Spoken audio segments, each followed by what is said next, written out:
A'udzu billahi minasyaitonir rajim. Bismillahirrahmanirrahim. Assalamualaikum warahmatullahi wabarakatuh. Innal hamdalillah nahmaduhu wa nasta'inuhu wa nastaghfiruh wa na'udzu billahi min syururi anfusina wa min sayyiati a'malina. May yahdihillahu fala mudilla lahu wa may yudlilhu fala hadiya lahu. Asyhadu an la ilaha illallah wa asyhadu anna sayyidina Muhammadan abduhu wa rasuluhu la nabiyya ba'dah. Qala Allah ta'ala fil Qur'anil Karim. A'udzu billahi minasyaitonir rajim. Bismillahirrahmanirrahim. Wa ma khalaqtul jinna wal insa illa liya'budun. Shadaqallahul azim. Kaum muslimin dan muslimat yang dirahmati Allah Subhanahu wa taala, kepada kita semua alhamdulillah, puji dan puji syukur senantiasa kita panjatkan kepada Allah Subhanahu wa taala dengan limpahan rahmat serta kasih sayangnya, sehingga kita bisa menikmati satu kenikmatan yang tiada tara untuk kita jadikan sebagai implementasi, sebagai rasa syukur kita kepada Allah Subhanahu wa taala yang telah menjadikan diri kita, yang telah menjadikan makhluk yang paling sempurna sebagai hamba Allah, sebagai khalifah, sebagai pemimpin di muka bumi ini. Patutlah kita merasakan syukur yang tidak terkira terhadap Sang Maha Pencipta Azza wa Jalla, ini Allah Subhanahu wa taala. Mudah-mudahan rasa syukur yang kita ucapkan dan kita implementasikan kepada perbuatan kita ini adalah satu bentuk yang harus kita persembahkan dengan seutuhnya kepada Allah Subhanahu wa taala kelak kita kembali kepadanya. Semoga kita semua mendapatkan predikat, mendapatkan suatu impian kita, yakni husnul khotimah di depan Allah Subhanahu wa taala.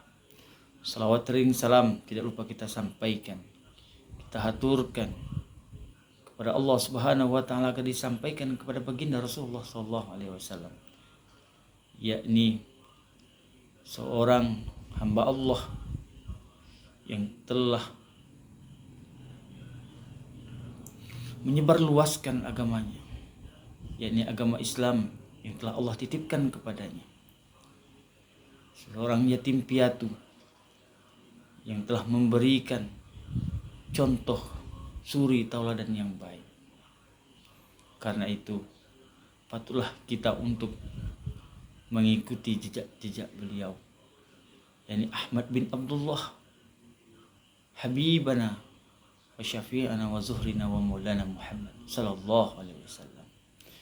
Semoga kita semua, para hadirin, senantiasa mendapatkan syafaat dari baginda, baik itu saat ini yang kita hadir di buminya Allah Subhanahu wa taala, lebih-lebih lagi pada akhirat yang kita impikan, agar kita mendapatkan pertolongan dari baginda Rasulullah sallallahu alaihi wasallam.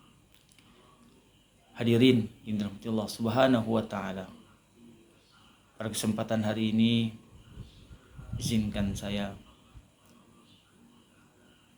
Al-Fakir Faizal untuk menyampaikan judul sebagai tugas yang harus disampaikan, yakni tentang penciptaan manusia. Di dalam ayat yang telah disampaikan tadi, wa ma khalaqtul jinna wal insa illa liya'budun, bahwasanya Allah Subhanahu wa taala menyampaikan kepada kita semuanya, tidak aku ciptakan jin dan manusia hanya untuk beribadah kepadaku. Ini adalah salah satu momentum, salah satu maksud Allah Subhanahu wa taala menciptakan kita. Titiknya adalah bagaimana kegiatan kita, bagaimana pemikiran kita, bagaimana pendengaran kita, ucapan kita, penciuman kita, langkah kaki dan ayun tangan kita, ini adalah bernilai ibadah di sisi Allah Subhanahu wa taala. Maka daripada itu, hadirin yang dimuliakan oleh Allah Subhanahu wa taala, di dalam surah Al-Mu'min ayat 12 sampai dengan 14, Allah Subhanahu wa taala menyampaikan bahwasanya penciptaan manusia. A'udzubillahi minasyaitonirrajim. Bismillahirrahmanirrahim.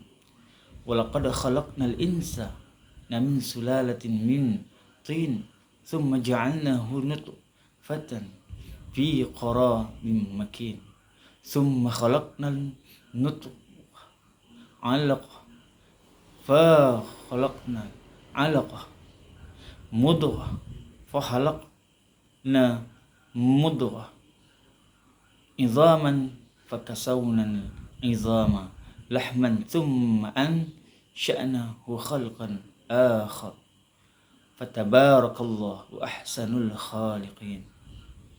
Allah Subhanahu wa taala menyampaikan kepada baginda Rasulullah sallallahu alaihi wasallam rasa bentuk cintanya kepada kekasihnya, yakni Habibana Muhammad sallallahu alaihi wasallam. Dan ini patut kita syukuri dan patut kita telaah dan teliti bahwasanya Allah Subhanahu wa taala menyampaikan, dan sesungguhnya kami telah menciptakan manusia dari suatu saripati berasal dari tanah. Kemudian kami jadikan saripati itu air mani, yakni tersimpan dalam tempat yang kokoh, yakni rahim seorang ibu yang mulia. Kemudian air mani ini kami jadikan segumpal darah, lalu segumpal darah ini akan kami jadikan segumpal daging, dan segumpal daging itu kami jadikan tulang belulang, lalu tulang belulang ini kami bungkus dengan daging. Kemudian kami jadikan dia makhluk yang berbentuk lain. Maka maha suci Allah Subhanahu wa taala yang paling baik yang telah menciptakannya. Maka daripada itu, hadirin yang dimuliakan oleh Allah Subhanahu wa taala, dalam penciptaan manusia ini, makhluk yang paling sempurna, bagaimana Allah telah menciptakan ini dari sebuah yang tidak ada wujudnya, maka Allah mewujudkan satu makhluk yang namanya manusia. Manusia seorang khalifah yang dibentangkan oleh Allah dan dititipkan Allah di muka bumi ini. Bagaimana rasa percaya diri kita, rasa khusyuk kita dalam melaksanakan apa yang diperintahkan oleh Allah Subhanahu wa taala ini adalah satu pegangan yang harus kita tempuh dengan cara mentaati segala perintah Allah Subhanahu wa taala. Kita diciptakan dari berbagai unsur tanah, angin, air. Ini adalah satu sebab kekuasaan Allah yang Allah titipkan kepada kita. Maka daripada itu, hadirin yang dimuliakan oleh Allah Subhanahu wa taala, maka patutlah untuk kita mendalami ilmu-ilmu Allah Subhanahu wa taala. Jangan sampai diri kita terlena dalam hal yang tidak bermanfaat, yang harus kita sampaikan, yang harus kita tuangkan, yang harus kita kembalikan kepada Allah Subhanahu wa taala. Hadirin yang dimuliakan oleh Allah Subhanahu wa taala, para dosen yang kami banggakan, ini adalah satu bentuk ilmu yang harus kita pelajari. Mau tidak mau, sedap tidak sedap, enak tidak enak, ini adalah ilmu Allah Subhanahu wa taala. Ilmu ini adalah ilmu yang akan menjadikan diri kita lebih baik. Semoga dengan ilmunya Allah, sedikit demi sedikit akan menjadi lebih baik untuk kita sama-sama dalam menjalani hidup dan kehidupan kita di muka bumi ini. Seorang hamba yang dhaif, marilah kita untuk sama-sama dalam mengkaji, menyimak apa yang telah Allah titipkan pada diri kita. Karena begitu Allah menyampaikan pada kita sebagai seorang hamba yang tidak mampu apa. La haula wala quwwata illa billahil aliyil azim. Semoga kita tahu diri. Semoga kita paham dengan diri. Semoga kita kenal dengan diri kita, siapa yang menciptakan diri kita. Allah Azza wa Jalla yang telah menjadikan